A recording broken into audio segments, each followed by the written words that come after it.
రాజధాని అమరావతి ప్రాంతంలో మంత్రి నారా లోకేష్ పర్యటించారు. 58 అడుగుల పొట్టి శ్రీరాములు కాంస్య విగ్రహం, ఆడిటోరియం, మ్యూజియం, స్మృతివనం నిర్మాణాలకు ఆయన శంకుస్థాపన చేశారు. పొట్టి శ్రీరాములు త్యాగానికి గుర్తుగా 6.8 ఎకరాల విస్తీర్ణంలో నిర్మాణాలు చేపట్టనున్నారు. తుళ్లూరు, పెదపరిమి మధ్య ఉన్న స్థలంలో పొట్టి శ్రీరాములు మెమోరియల్ ట్రస్ట్ ఆధ్వర్యంలో ఈ పనులు జరగనున్నాయి. కార్యక్రమంలో మంత్రులు టీజీ భరత్, నారాయణ, ఎమ్మెల్యేలు శ్రవణ్, కొలికిపూడి శ్రీనివాస్, ఆర్యవైశ్య కార్పొరేషన్ చైర్మన్ డూండి రాకేష్ తదితరులు పాల్గొన్నారు. పొట్టి శ్రీరాములు గారు దీక్ష కూర్చున్నప్పుడు చాలా మంది రాలేదు.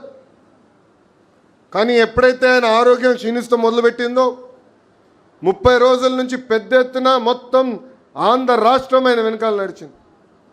చివరికి అంత్యక్రియలు కూడా ఎవరిని రానికుండా చేస్తే ఆనాటి పెద్దవాళ్ళు వెళ్ళి చేసే పరిస్థితి. ఇన్ని దశాబ్దాలైనా ఈరోజు మనం ఆయన్ని గుర్తు చేసుకుంటున్నామంటే ఆయన చేసిన త్యాగమని ఈ సభాముఖం మీ అందరికి నేను తెలుపుతున్నా. అందుకే మనం ఏ కార్యక్రమం చేసినా ఆయన ఒకసారి గుర్తు చేసుకుని చేయాలి. బయటికి అడుగుపెట్టి ఇది సాధించాలనుకున్నప్పుడు ఆయన్ని స్ఫూర్తిగా తీసుకుని మనం అనుకుంది సాధించాలని ఈ సభాముఖంగా మిమ్మల్ని అందరినీ నేను కోరుకుంటున్నా. అంతేకాదు, ఆర్యవైశ్య సోదరులు నిన్న పాదయాత్రలో అనేకసార్లు కలిసినప్పుడు వాళ్ళందరూ కోరారు, అమరావతిలో పొట్టి శ్రీరాములు గారి విగ్రహం ఏర్పాటు చేయండి అని. ఆనాడు నన్ను అడిగితే పాదయాత్రలోనే హామీ ఇచ్చాను, మళ్ళీ వచ్చేది ప్రజా ప్రభుత్వమే, పొట్టి శ్రీరాములు గారి విగ్రహం అమరావతిలో ఏర్పాటు చేస్తామని. ఇది కమిట్మెంట్ మాత్రమే కాదు, ఇది నాకు ఒక ఎమోషన్, చేయాలని ఒక తపన. ఎందుకంటే మిమ్మల్ని అందరినీ కలిసిన తర్వాతనే, పాదయాత్రలోనే కలిసిన తర్వాతనే ఆయన గురించి ఇంకా నేను చదువుతాం జరిగింది. అందుకే ఒక ఎమోషన్తో ఈరోజు మేము అందరం పనిచేస్తున్నాం.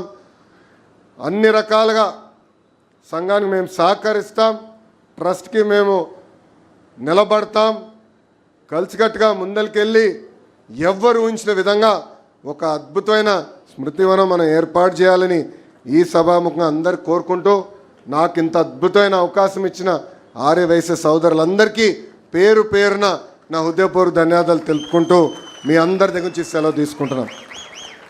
అమర్ రహే పొట్టి శ్రీరాములు గారు, అమర్ రహే పొట్టి శ్రీరాములు గారు. జై హింద్, జై హింద్.